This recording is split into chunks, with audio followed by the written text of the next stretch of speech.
Okay, so you understand that many people would now be offended by what you said. Yeah, I mean, some people would be, yeah, because like people want to act as if humans are like infinitely flawed when they're not. Welcome to Ask Me, Ask You, where we do interviews with a twist. The guest asks half of the questions, based on their passions or expertise, ranging from self-improvement, psychology, hobbies, relationships, philosophy, spirituality, and more. Are you ready? Let's start. So we're starting this right now, and my first question is, who are you? Who am I? Hmm, that's it's a hard question to answer because I think because it means so much. Like, because like I guess what I'd normally say is my name, but that's not really answering the question. That's a label that is more or less arbitrarily assigned. So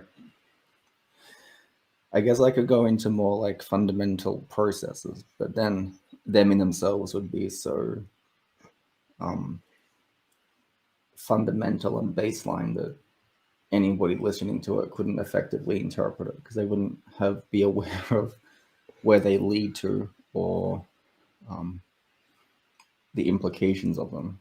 And of course they wouldn't because they're not me and they've not had the same thought processes as I have had. So um, I don't know. I think that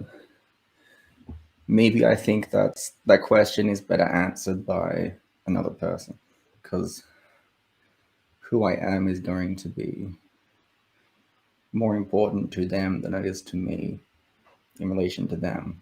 So they should probably figure it out for themselves. Yeah, that's my answer. So the way I understood it was that it really depends on who is asking the question, because you can define yourself in many ways, and therefore the most important thing is the context in and your relationship with the person in the way of how they see you, or what is the context of the conversation, maybe. Well, I think that question is significant to other people if they're interested in the person, and that's for them to figure out as a consequence. Okay, so for you it would be more preferable if I said like who you are and define who you are, right?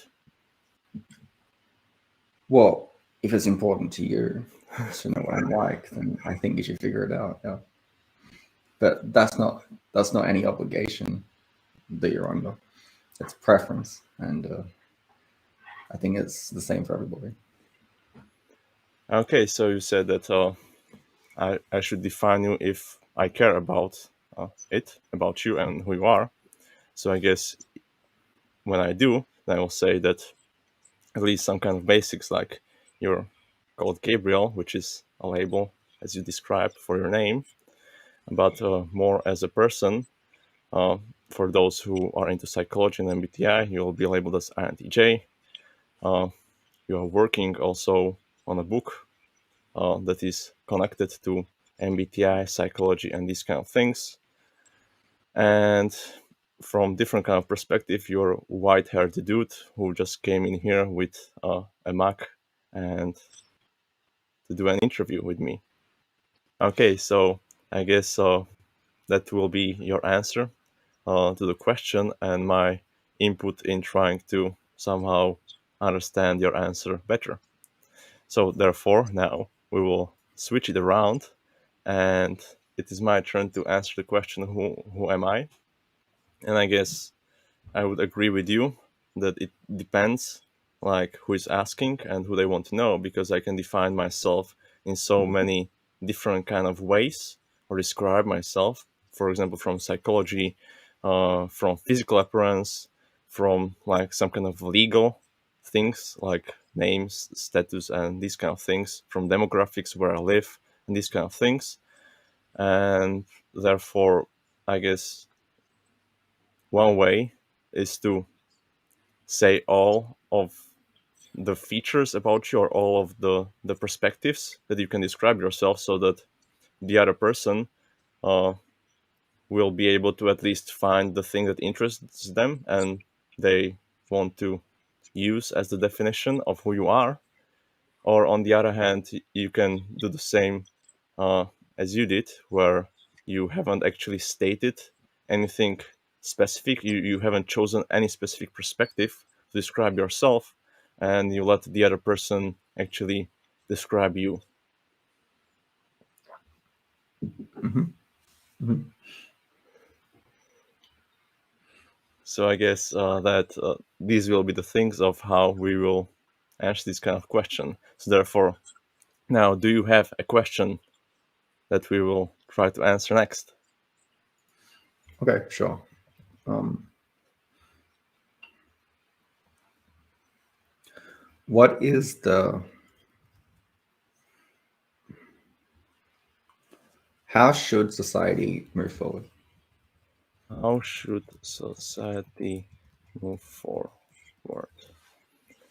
Now I will display it on the screen and we can start. So basically, it is my turn to answer this. So, how should society move forward?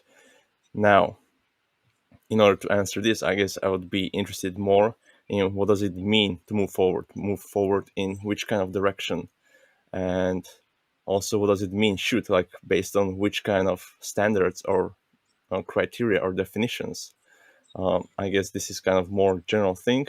And if you want to answer anything kind of accurately, I guess it depends on which perspective you're looking at it or from which context you're looking at it. Because if I should look at it from the perspective of time, well, the society is moving on forward on the timeline just by the time passing. So there is no need to change anything. It will move on.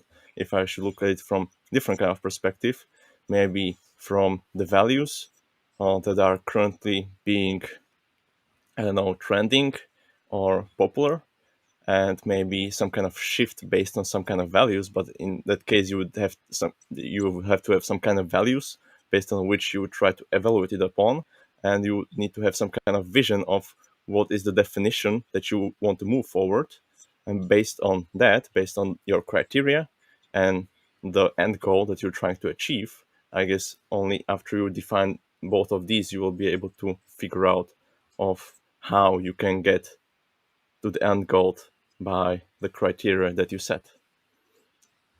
Um, ethically. Okay, so as we could see, you would just let me talk about these kind of things, and you had clear understanding of in which context you wanted me to answer this. So moving on forward, feel free to interrupt me if you want to clarify the kind of question instead of me trying to find the context of what you meant. So yeah, so ethically. Now, I guess, just like I explained, if the criteria would be ethics, then I guess, first of all, we would need to define what is kind of ethics and what is the current state of the society right now compared to the values, the ethical values, and what is Mm, the desired state that we want to move forward. So I guess if ethics is not something that can be precisely and accurately defined based on certain things, because ethics is exactly the thing that is outside of the legal system that you cannot actually define in law, and that is what differentiates yeah. a legal system from an ethical system. Now, there can be some kind of correlations in the way of where they want to move and what they generally consider to be positive or negative. But because of the difference between the law and the ethics is in a way that it cannot be exactly defined. So that is why when it comes to ethics, it's more subjective, also based on uh, who you ask, and different people would have different kind of standards or values of what they would imagine the perfect state of ethical society be. And if you have different kind of criteria, like what will be the thing that you will decide which is the correct one based on the majority, like if most people think that this is the definition of ethics, like will you go that? Well, what if the majority is not true and they're like delusional? Would you then try to use their definitions just because it's majority? I guess that uh, therefore this is something that would be more subjective rather than being able to accurately describe, and therefore I guess I will not give any specific answer because my answer does not have to align even what is true or better.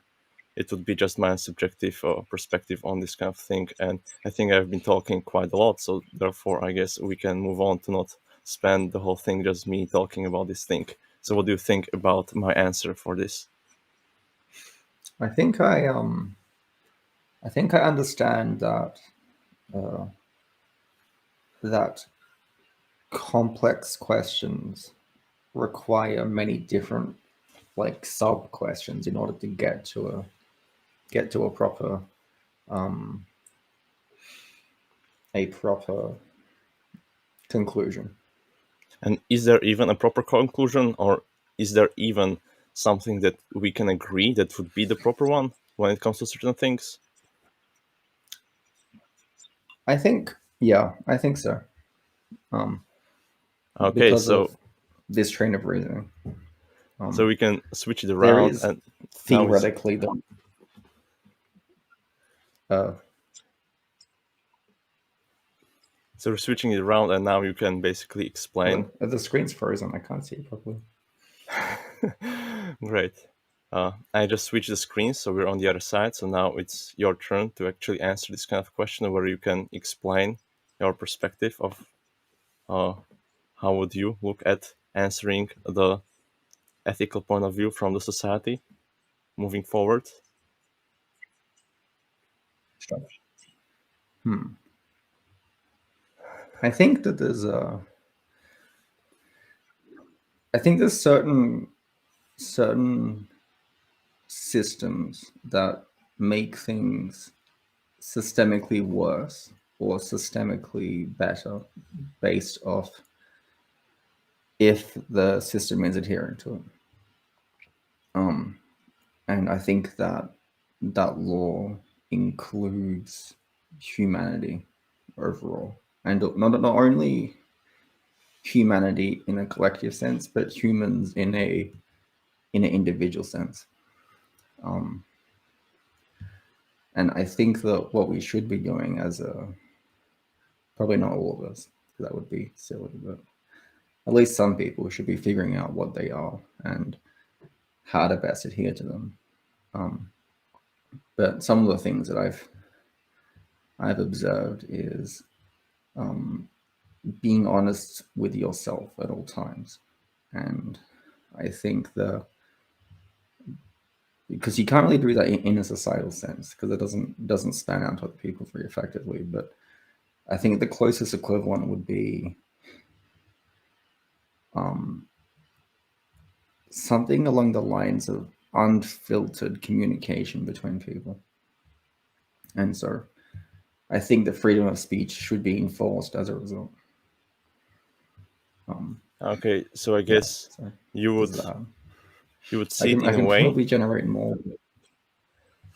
where the societal kind of standards and values promote freedom of speech and truth and some kind of unfiltered kind of understanding of humans and authenticity, something like this, which would promote people to actually be Yeah, honest. Because if the society is set up in a way that is it is promoting the otherwise, to actually try to make some kind of fake image or something, and to not actually share the truth, then I guess more people or people would be more aligned or incentivized to actually not be honest uh, when presenting publicly, and therefore they may also try to use this kind of approach also in their private lives. So when they're appearing inauthentic and dishonest in public, then I guess they may also be more likely to do this in their private lives. So if the societal kind of standards would change, that on the other hand it would promote being honest and authentic to yourself and these kind of things, that it may incentivize people to be more like this, and it would contribute to more ethical society or something like this?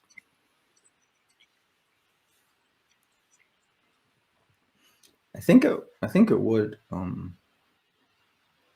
I think it would result in a more ethical society because people would, I guess, come to terms with their nature more, and then as a result, change it if they think it was unethical. That's probably true.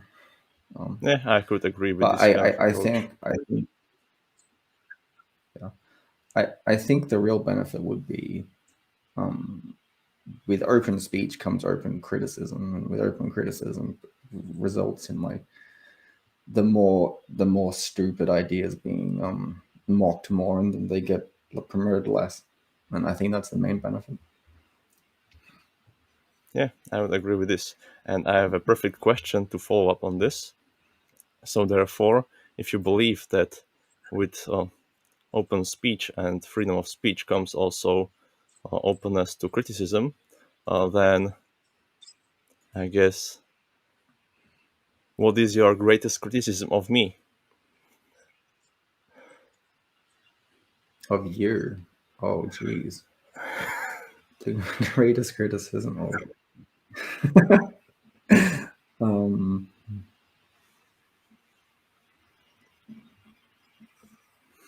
I think maybe.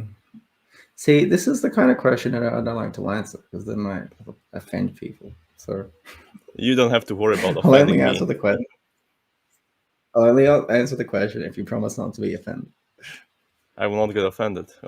Feel free to throw anything at me. Come on. Okay. I think that um, I think that the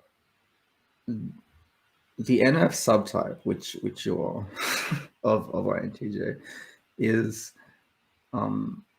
can be open to the extent like open in the collection of ideas to the extent that they don't necessarily get skillful at the things themselves. And I guess that's a general problem with any like FN subtype. Um, so I guess I so I guess the criticism would well, it's not even really even criticism. I guess the advice would be um, mastery as is a thing that you should focus on if you want to like properly comprehend something. If you can master the subject, then you can comprehend it. And that's especially true when it comes to interacting with other people. Because there's a whole set of like a whole set of complex processes for an INTJ, I guess. Like complex, seemingly arcane processes that people will adhere to for probably biological reasons that I guess don't come very naturally to INTJs. And the problem with that and being the NF variety is they typically are interested in people because that's kind of the spectrum that their subtype is often drawn to. And yeah, so I guess as a lack of with the lack of mastery can get kind of like a systemic misreading of people, I think. um, yeah, so I think that's something to watch out for any NF that exists. um, but even more so NF thinkers, I think that's a bigger problem. Yeah. So, if I understood correctly, I should focus more on trying to develop proper skills and not only being as open with sharing ideas and thinking I understand things when in fact I do not, because my skills are not as developed as I may assume. I think it's switching between many skills. Like So it's switching, therefore, but like if you're switching between many different topics, then you're not really mastering any of them. so your advice would So be it for me to get more focused on something, to niche down on something, and get really good at it instead of being so open to so many ideas and people, because in a way it is preventing me from actually mastering something. yeah, because if I look at the very successful thinkers that are NS, they typically see. I think what they do actually is they kind of surround themselves in criticism in order to like hone their figure out which ideas are failing or not. I think that's what they often do actually, which I guess is what you're doing currently, which Yeah, means in a I way. guess And yeah. I believe that what you're saying is actually really something that I think you have a point on something, because in a way, when I look at it, one thing that I'm kind of jealous of or envy famous people is actually not their fame and their fans, but their haters and the amount of criticism that they're getting, because they can use Hmm. all of this criticism and haters, figure out, filter what is total crap from what is actually interesting, and then use the interesting, reasonable criticism as a feedback in order to improve. And I believe that since I do not receive any, I'm kind of lacking this kind of valuable data and information that I could use in order to validate or invalidate some of the things about me, which would help me to improve myself. So I guess that you may be right onto this. I think that criticism is very important for any person. So, because, or maybe not. I think maybe motivated opposition to your ideas is important for anybody. There we go. It's more specific. Okay, so it's more about criticizing the ideas rather than me as a person, right? Yeah, well, I mean, criticizing the person themselves is kind of too vague. You can't really pin down anything concrete. It's not very useful.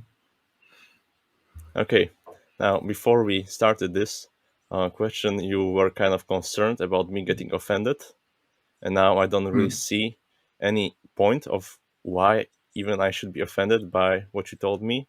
So, do you think that you may have some kind of different kind of perception of how I would respond to what you said, or that you change your answer in order to make it less offending? Because I didn't find any offending in what you said. Well, I think that's because most time I've spent talking to people have not been you. And most people are easily offended by my perspective. So it's kind of like a learned behavior. Okay, I think that now it's time to switch it around and for me to answer this question, because this is exactly the correct Mhm. point that I want to follow up. Because, in fact, well, the greatest criticism that I would have for you is, in fact, that you don't actually speak that much and don't share as much of your thinking and even criticism for others, which could be very helpful.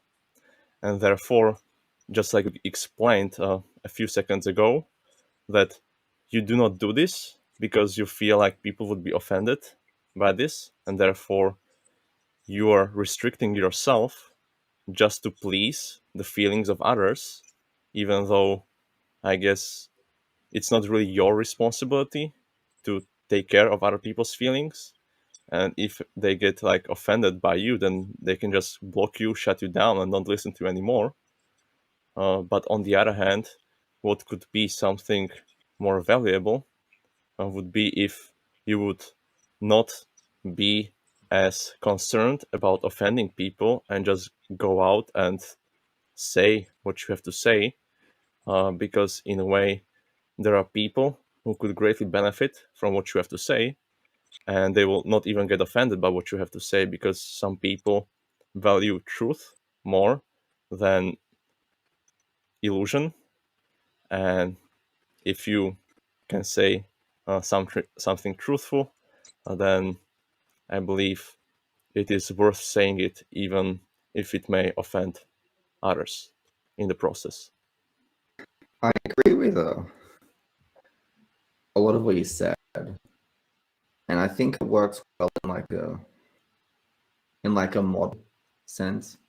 But when it comes to like how people react, it's not even useful because it's like no one's gonna. It's like okay, the amount of people I've met that genuinely put accuracy over emotions is like I think like 3 people in my life. Maybe less. No, that's maybe a bit. That may be a bit. That may be a bit untrue, but like less than 10. There we go. Less than 10 people I've had like sustained interaction with have genuinely put accuracy over over feelings, and I've spoken to a lot of people because I'm pretty like interested in what people are like, so I talk to them relatively frequently, um, or at least I'll be around people. You know, I'll observe how they act. I'm not necessarily personally talking to them, um, and I just like the amount of like there's more like psychopaths than there are like truth seekers. It's like I'm not just gonna take the like uh risk isn't the right word. Take um the chance that something so like unlikely is going to be like happening. There we go. So even if there were only few people Mm. that you met like this, that put accuracy above their feelings, like, do you still believe that it is worth to sacrifice uh, being uh, or helping some of these people who value accuracy more than the feeling, just to please the majority, which values feelings over the thinking? Because there is this one nice quote that I don't know it exactly, but the idea or behind the concept was that there will be a state in society where intelligent people will stay quiet just to please the feelings of those who will get offended by anything. Oh yeah, yeah. I mean, okay, so uh, I think that I will not be rude to people does not mean that I'm not capable of being rude to people. So if I think the thing is worth I, if I think the thing is worth defending, then I'll defend it. For example, for like freedom of speech, I'll make people upset about that specifically because I think that's worth defending, um, and like certain other things, um, and I think there's maybe like a because if I was like that constantly, I would just be arguing with people all the time. Like because I would just argue with them how I argue with like with myself, and it would be awful for them. And the like the people that would talk to me would be just very like disagreeable, most likely, or they'll be very open to like criticism. And I think that it's like if I don't monitor it in some way, then I'll be intolerable. So, what would be like some solution to this? What if people invited you to criticize them, so they will give you permission to criticize them? In that case, basically, would you be more willing to basically go out and say the truth without uh, being concerned of offending them? Uh, yeah, if someone's gotten into a like if someone has gotten into an argument with me, then it's fine. Like I'm I think it's like if okay, if I think that they've been unethical, then I'll criticize them to the extent I'd criticize myself. Or if they've specifically just given me permission, then I'll probably do that as well, because it's like they've it's like service then. So the kind of service no one really wants. Well, I was interested in it, and that is why also I ask this question of what is your criticism of me, because I view it more as a service rather than something to be offended by. That's unusual though. Like that's not common. And what is more important, something that is common, or if it happens, or there is possibility for it to occurring. Oh, I'm okay. So that it is uncommon means that if I act like that all the time, I won't get invited people. But do you need to act like that all the time, or do you only need No, to no, no. try Like few things and figure out who are the yeah. people and then focus on those instead of continually do this kind of behavior towards people who already receive feedback that it is not appropriate to them? Well, it's not like I need to spend equal time with people. So if I find someone that's more like truth seekery, then I'm more likely to want to talk to them. Yeah. So then and then we can be like focus on accuracy over feelings, and then other people don't need to like know about it or care about it, and then it's fine. Then my ideas are being moved forwards and with the useful opposition of somebody else. So yeah. Okay, so now we can move on and do have another question to Another ask. question. Geez, that's a good question. Um, do you think that people need a cultural overarching ethical claims to adhere to in order for society to continue? Do you think that people need a cultural overarching? I'm typing it out, so I want to make sure I type it correctly. It's like let's see if I can rephrase it. Uh, Overarching moral claims to adhere to on a societal level for society to operate. Or do you think they're more innate? Very difficult to even write, so I'm not really sure if people will be even able to understand what you're asking. Can you try to rephrase it in a way, in more simple language, so people can understand what it even means? Maybe. um, okay, so cultural standards is that something that is created and enforced to the culture in order for the culture to continue, or is it underlying human heuristics that the culture stumbles across and then decides to enforce them? And if that's happening, then should it be happening? Okay, so I will put the question in this way that cultural standards, it is something that is created or found and adopted, because that was the understanding of what I got. Is this something that you meant? Yeah. Okay, so it means like whether it is something that people create themselves and basically develop and create, basically, or if this is something that they find, like observe from somewhere else, like from different Um, kind of culture. like things that people do just because they're people. Like certain stereotypes that are very obviously predicated off like evolutionary principles, for example. So if it's something that comes from nature, or if it's something that comes from artificial created minds of people, Yeah, yeah.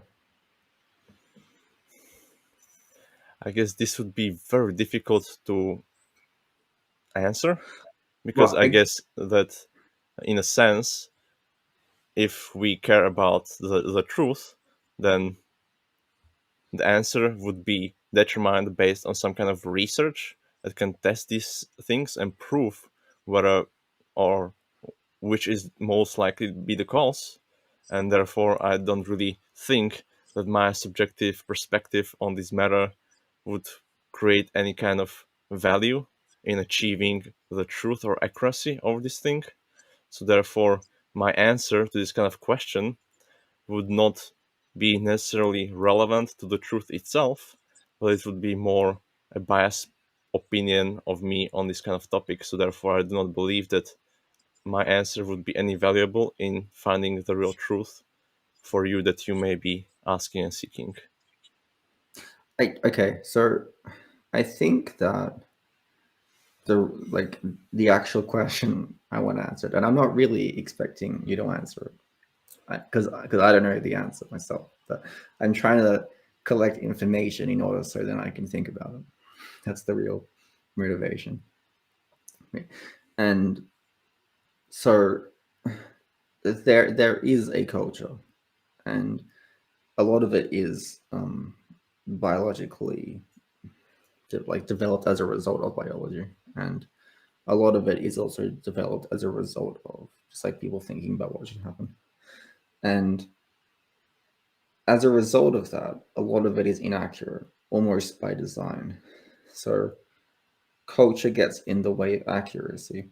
But then without culture, accuracy couldn't happen because no individual person could like develop that by themselves. So um I guess what do you think about that? So my question for this would be like, do you think that inaccuracy is more coming from the nature or from the people's beliefs and what they create? Both. So in that case, like, even if people would be perfect in their reasoning and thinking, there would still be some form of inaccuracy that would be caused by the nature, right? May I'm not sure. I so there's plenty of like unconscious processes that are not for being accurate, they are for surviving, and that there are different motivations, and so survival will override accuracy. Kind of, it's kind of inherent to, I guess, any organism that's predicated on survival. But since not all contexts are always relevant to the survival itself, then these kind of inaccurate things that are caused by the survival would not Hmm. be useful in all of the scenarios. So in that Yeah, case, like accuracy, for example. yeah. So in that Yeah. case, if people would have the amount of awareness and reasoning, they would could be able to differentiate in which kind of context this inaccuracy caused by survival is actually useful, and in Hmm. which context it is completely unnecessary, and therefore create steps in order to remove this bias of inaccuracy or to think about of how they can offset this inaccuracy in this kind of context where it is not needed. But I guess this would require for the people to be very conscious and very rational about not only recognizing the specific context in which it is useful and which it is not, but also to come up with a proper strategy to offset this inaccuracy in the given context in which it is not useful. Yeah, well, I think that would be the resolution to it, but I think that's a hard resolution to get to. So therefore, in order to achieve this, like, people would need to be very good at thinking and reasoning. And since many people are not some capable or not as good by nature in this, or do not value it, then I guess that even though theoretically it is something that could be achievable, from the practical point of view, it is not very likely to happen. And therefore, I guess we need to take it as a fact that there will always be this kind of inaccuracy, and that people will not be able to properly offset it by the reasoning because they either cannot or don't want to. Um, and in that case, those people who are able to think reasonably would need to use this inaccuracy as expected element in all of their lives.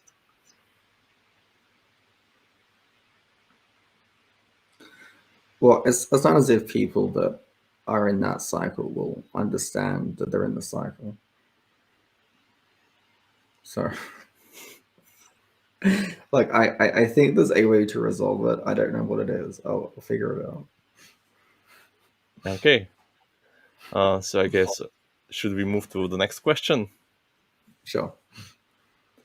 So now it's my turn to ask something, Mm. and my question would be, what do you consider valuable? Oh, I think I think um, what promotes positive experience is valuable, and anything that doesn't isn't. So it would be from the perspective of experience, which means like uh, the state of the person and how it is impacting the person who is experiencing the thing. Um, the person or the process itself, providing the process is capable of experience. Okay, so therefore, valuable in a concrete example would be uh, that something is creating a positive experience to me, right?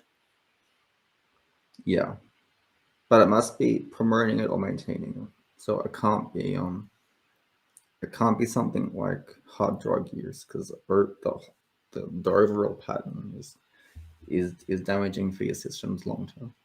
It could be certain kinds of drugs in a temporary fashion, but it couldn't be like meth, for example. So, in order to define this in more clarity, it would be something that creates positive experience but does not basically sabotage you in the long term by experiencing it. It's like imagine there's like tokens, and then the tokens must be in the positive overall. So like you can't just cash them all in at once because then you don't have any in the future. So it has to be like a steady rise or maintaining what you have. Okay. Now, if I should answer this and give my definition of it, then you were looking at it more from the experience of the person and how it is affecting the person, right? Now, I look at it more from the perspective of the end goal that the person wants to basically achieve, because not all people have their end goal as their own experience. For example, I may value more the result and the achievement of something than my own experience in order to get there. So That therefore, still that still is your experience. what? That still is your experience because you perceived it. So so it is your experience.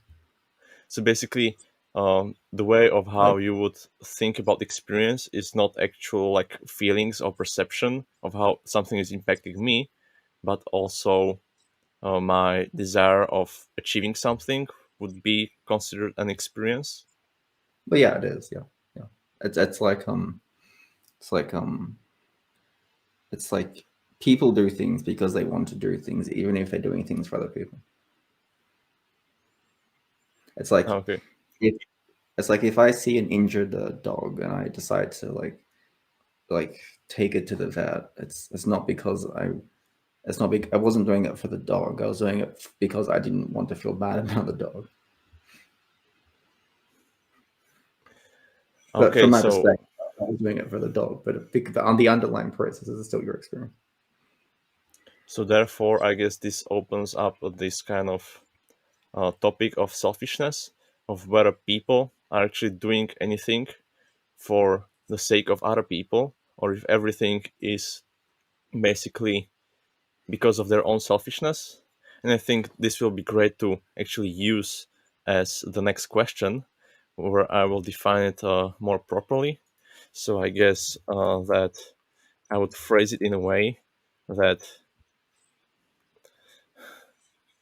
are also the selfless people acting based on their own selfishness in a way that even when someone does seem to be basically selfless and trying to help others, isn't the real cause their own selfishness because they gain more value or more positive experience by helping others than by helping themselves?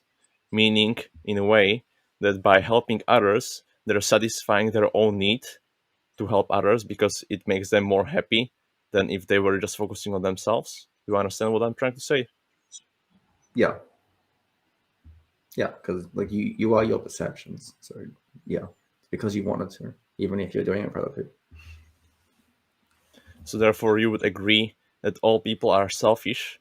Some people just benefit more from working or focusing on themselves, and other people from focusing on others. I don't know. I think the whole like selfish, selfless paradigm is kind of wrong because I think the paradigm kind of is wrong in itself because it's like you must do things for yourself regardless of context. Um, but what they are can then be judged through ethical criteria. So it's like you could be like acting in ways that like are unethical to other people. For like a person could be doing that, and they could be called selfish. But it's like it's not it's like everyone is literally self-centered because that's the center of your processing. You have to be. Um, yeah, so that's what I think. I think it's a false paradigm. Okay, so if I should answer my kind of question, then I guess I agree with you that even though some people claim they're selfless, you always need to be basically uh, going through your own perspective and own biases and own self reference as the center of your point, because whatever you think, whatever you act, behave, or communicate is always dependent on your experience, on your own desires, feelings, beliefs, and all of these things. So, therefore, you Mm. cannot actually detach yourself from your own experience and your memories and beliefs to a state where you could be completely selfless and objective. And therefore, those I, people who look more selfless or act selflessly are not actually really selfless. They're just benefiting more, or it makes them more happy to be focusing on others in order to satisfy their own needs of value or something, compared to I, that they would be doing it for the other people at the core level.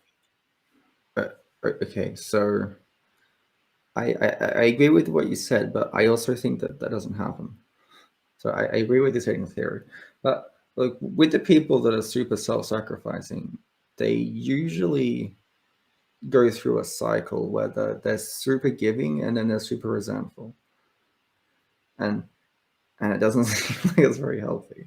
So it's like I I think that it's a kind of being irresponsible to be like that in itself because it's like if you're super focused on other people's experience, then you're probably not focused on your experience, and it's probably a way to like avoid whatever that is.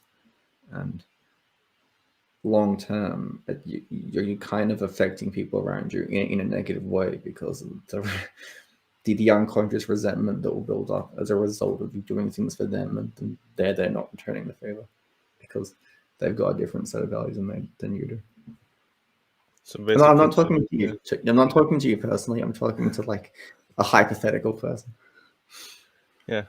So basically, those people who are focusing only on others will come to a state where they burn out themselves from the lack of focus on self, because everyone needs to be focusing on themselves at least to a certain kind of point.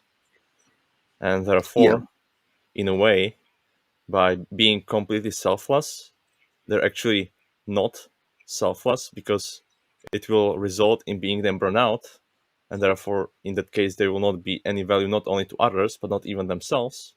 So in a way, in order to be completely selfless is not a good strategy in the long term anyway. Yeah. Yeah. Okay, I guess that we agree on this thing. So do you have another question? Okay. Um, if you could, if you could have an impact on the world, what would it be? But in like a realistic sense, like what could you actually do, as opposed to like I would make there to be no hunger because I'm magic. Like, what could you like technically achieve? Okay, so I phrased it in this way: if you could have an impact on the world, what would it be in realistic sense? Yeah. Is it okay?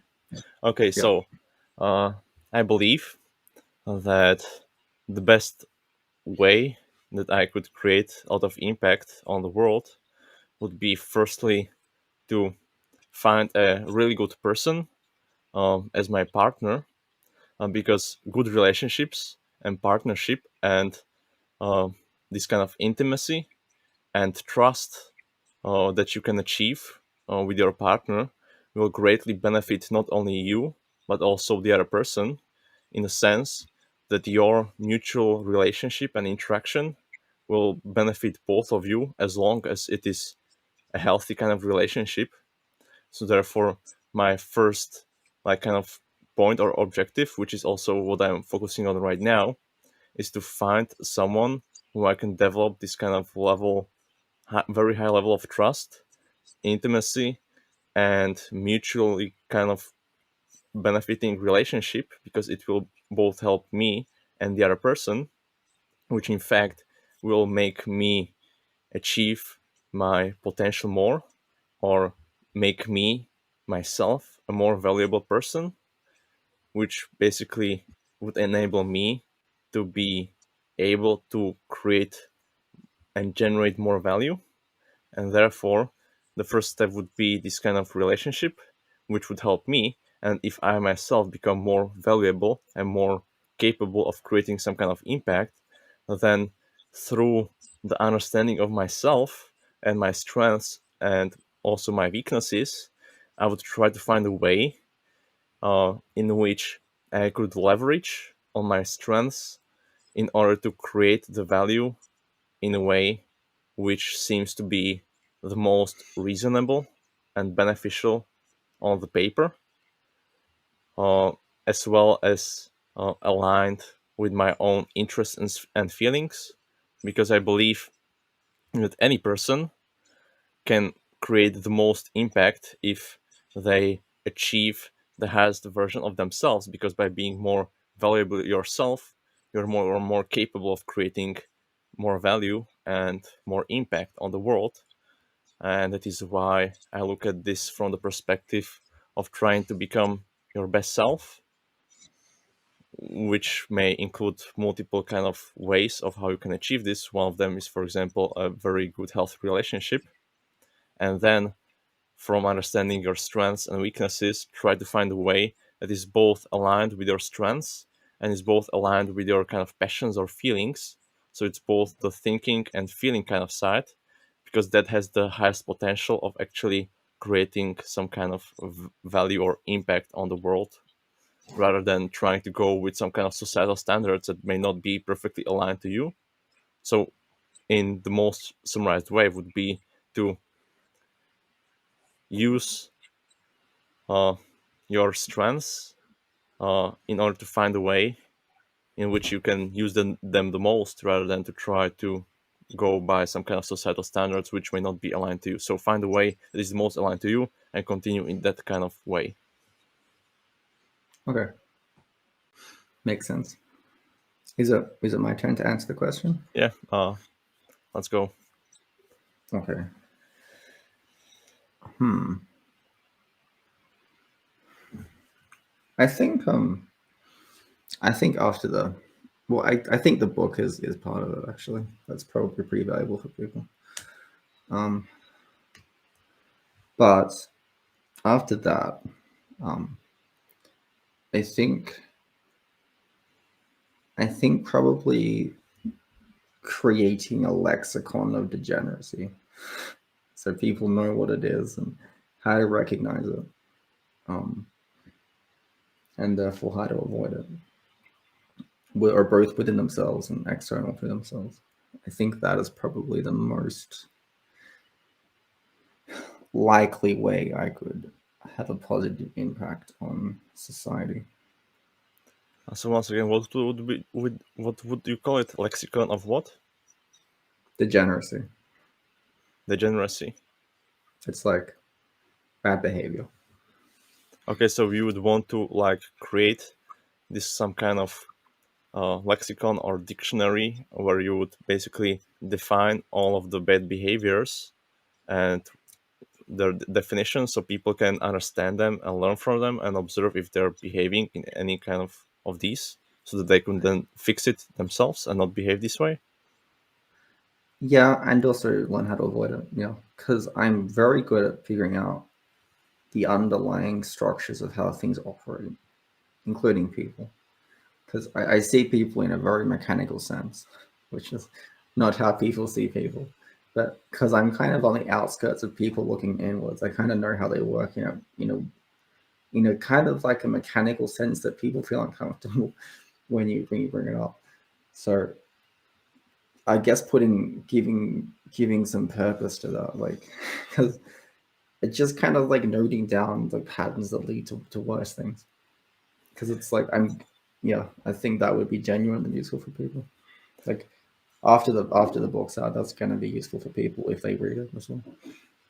Okay, so connected to the things we were talking before, that your strategy is not really being open with communicating it to people directly from the fear of maybe if offending them. So therefore, your strategy would not be going and talking directly to the people, but to create some kind of lexicon or something, which would be an object, so that would not be tied to anyone specifically. So this way, you would not need to be directly communicating it to people, like this is bad behavior, but you would create a thing where it would be described, and therefore anyone who would be interested could go in there and read it, in which way you would completely avoid offending other people because it would be just definitions in some kind of book or lexicon instead of communicating it directly personally to the person themselves. Oh, I think it would be incredibly offensive because all all knowledge in relation to people is offensive because people don't want to like look at the shit they're doing. Um, but I think it would be useful for people that had the kind of the integrity to want to understand it, and they're probably the people we should be helping anyway. But isn't being offended a very subjective thing? Uh, so in like a technical sense, but still like uh, people follow predictable patterns of being offended. So it's like attraction. It's like yeah, there's some people that are attracted to all kinds of like bizarre shit, but mostly it's pretty pretty standardized. Like the women are attracted to certain traits and men are attracted to certain traits, and it's usually the same. And then there's some people that deviate, and it's the same being offended. Uh, okay, so I guess I would align or follow up with this on another question. So you mentioned that there are some kind of patterns in which people basically behave in what they find attractive. So, what would you say that what are the things uh, people are attracted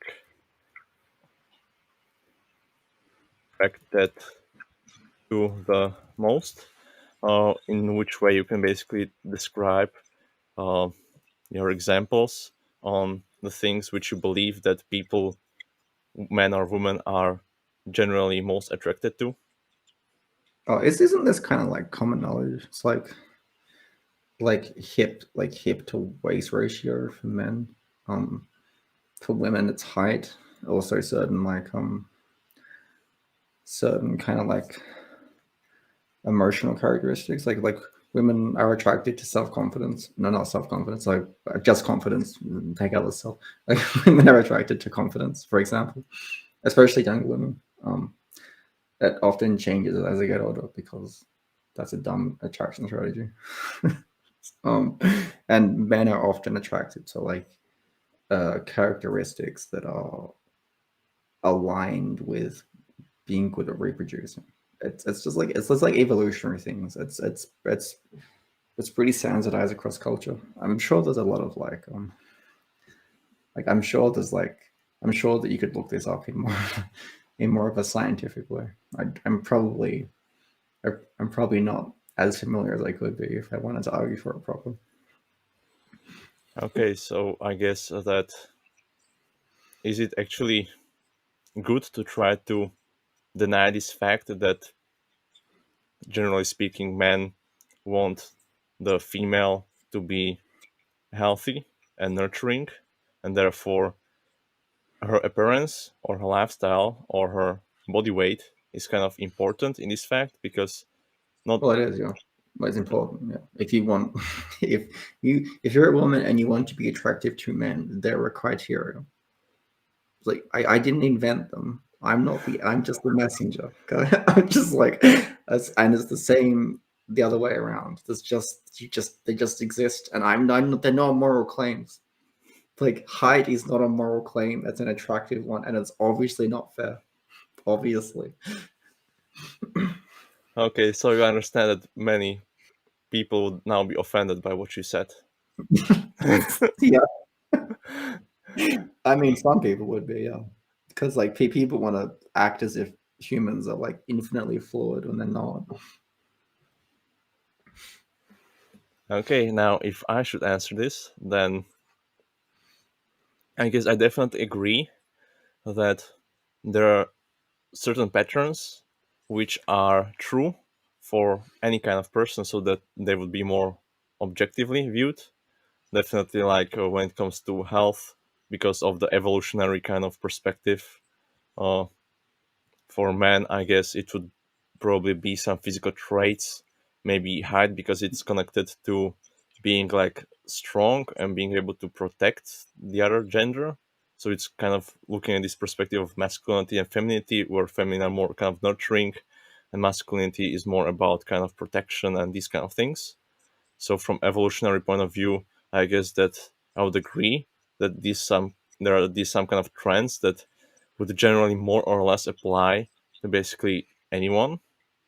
Hmm. But there is also this kind of great subjective perspective on things, which does not necessarily violate or go against this kind of trends, but is more or less some kind of nuance or some kind of subjective uh, something on top of it. Yeah, that's true. That's true. Yeah, yeah, that's true. Like like being attracted to like hair color, for example, this probably doesn't have an evolutionary benefit, but it's like a still thing. Just like it's like association.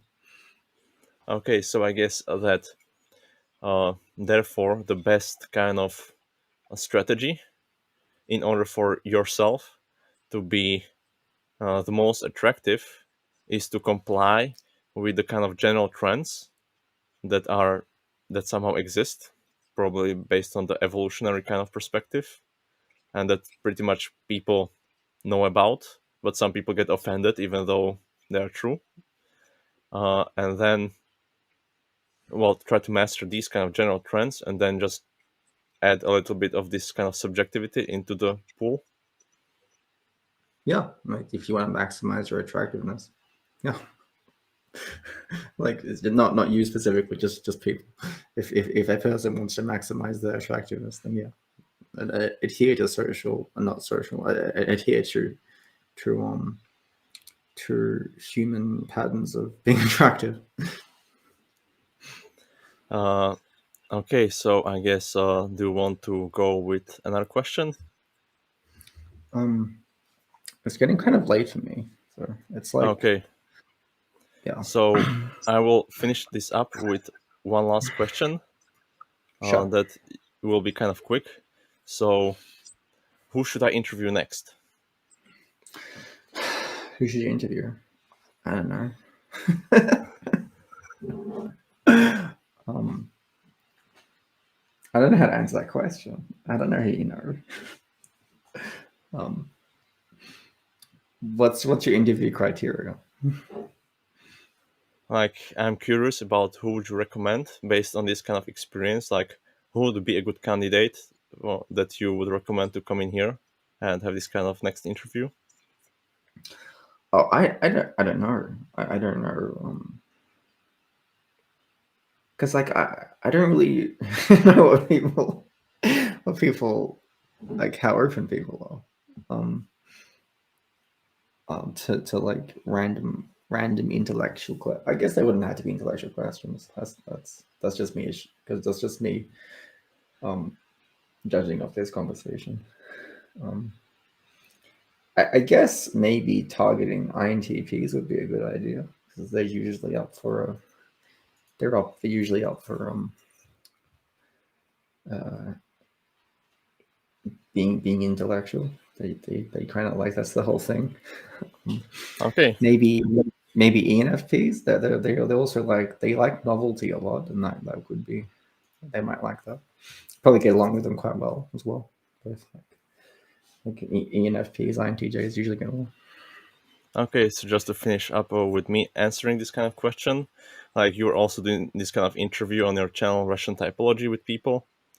And I Mhm. guess if I should just pick one name, I would say uh, Chang from Asian Man Quality Woman. You already did an interview with him, so I guess it may be kind of nice to also interview him as an ENTJ on your channel Mhm. after you finish the book. Okay. Well, Okay, so that's I fine. guess that this would be it. And this is the end of the first kind of interview. So, uh, well done, Gabriel, for surviving the whole thing. And we're gonna see how it goes. Okay. Well, it's nice talking.